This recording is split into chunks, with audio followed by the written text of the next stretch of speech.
Halo teman-teman, perkenalkan nama saya Eklesia Sandala.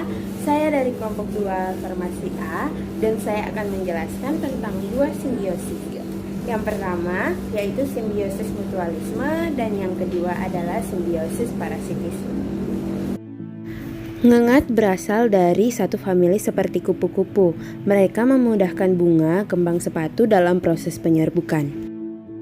Semut rangrang di sini sangat menguntungkan tumbuhan karena semut rangrang akan melindungi tumbuhan dari serangan hama yang merusak tanaman.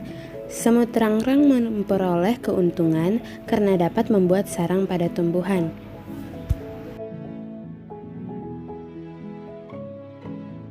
Yang kedua adalah parasit. Di sini saya akan menunjukkan tanaman yang ada parasit. Parasitisme adalah hubungan antar makhluk hidup yang satunya diuntungkan dan satunya dirugikan. Pada contoh yang satu ini adalah adanya parasit yang muncul di tanaman saya, di mana parasit tersebut meningkatkan dan mendapatkan makanan dari tanaman, sedangkan tanaman yang ditempatinya lama-kelamaan akan menurunkan kemampuan inangnya. Jika tidak dibersihkan, maka hal itu akan dianggap penyakit. Perkenalkan, nama saya Betania Bungsi Panambunan, NIM 201011050229. Saya dari kelompok 2 Biologi Dasar Farmasi A, Universitas Samratulangi. Pada saat ini saya akan menjelaskan kompetensi intraspesifik dan kompetensi interspesifik. Pertama yaitu kompetensi intraspesifik. Di sini kita lihat ada dua pohon mangga yang jaraknya agak berdekatan. Kita bisa membandingkan kedua pohon mangga tersebut ini. Yang pertama pohon mangga A dan pohon mangga B. Pohon mangga A lebih cepat bertumbuh dikarenakan pohon mangga A tidak mempunyai hama dan juga lokasi tanah yang subur. Kemudian pohon mangga B pertumbuhannya agak terhambat dikarenakan pohon mangga B ini mempunyai hama dan juga terpengaruhi oleh tumbuhan-tumbuhan lain yang sedang dalam proses pertumbuhan. Kemudian yang terakhir yaitu kompetensi interspesifik. Di kompetensi interspesifik ini, saya meneliti tumbuhan cabai dan pohon pepaya. Mereka berkompetensi dalam mengambil cahaya matahari. Tumbuhan cabai menghambat sinar matahari pada pertumbuhan pohon pepaya, sehingga tanaman cabai lebih cepat pertumbuhannya dibandingkan dengan pohon pepaya. Di kompetensi ini, tumbuhan cabai dan pohon pepaya tidak saling merebut air, dikarenakan tanah pada sekitaran lokasi ini adalah tanah yang subur.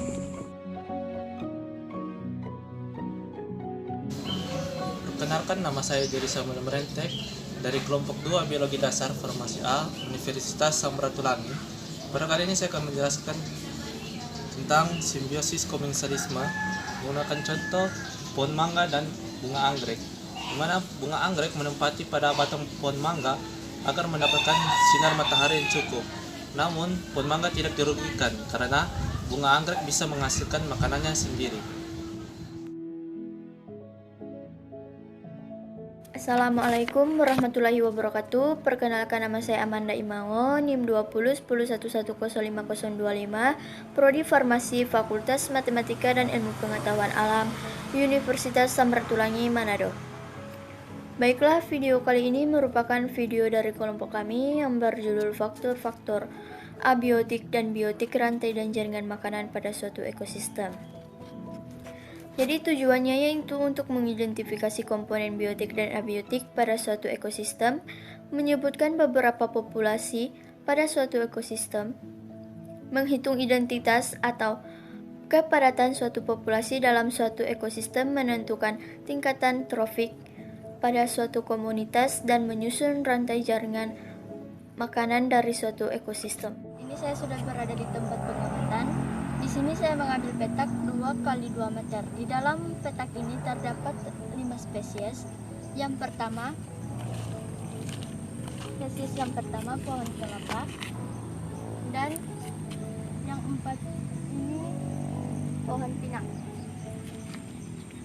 Hasil perhitungan kepadatan populasi dengan ukuran petak 2 meter x 2 meter antara spesies 1 dan spesies 2. Hasil dari spesies 1 yaitu 0,25 individu per meter pangkat 2 dan hasil spesies 2 yaitu 1 individu per meter pangkat 2. Material sisa yang tidak diinginkan setelah berakhirnya suatu proses. Sampah juga terbagi atas dua jenis, yaitu sampah terurai dan sampah yang tidak terurai. Sampah terurai yaitu sampah yang berasal dari limbah organik, sedangkan sampah yang tidak terurai adalah sampah yang berasal dari plastik. Jadi di sini saya mengambil salah satu contoh sampah terurai seperti daun cengkeh.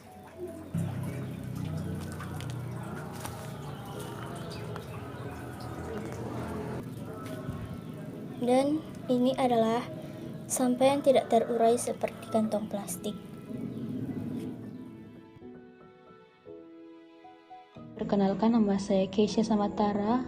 Di sini saya akan menunjukkan contoh ekosistem buatan yang dibuat oleh manusia. Kenapa kita mengatakan ini adalah ekosistem? Karena di sini terjadi interaksi antara faktor abiotik dan biotik.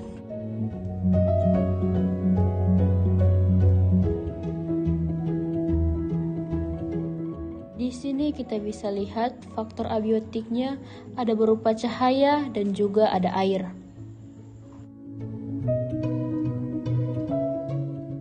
Dan juga di sini ada faktor biotiknya. Di sini ada bermacam-macam faktor biotiknya. Ada tumbuhan seperti bunga teratai dan juga ada terdapat hewan-hewan. Di sini ada capung yang berterbangan dan mungkin di dalam air terdapat ikan. Jadi inilah contoh ekosistem buatan. Sekarang kita melihat contoh rantai makanan.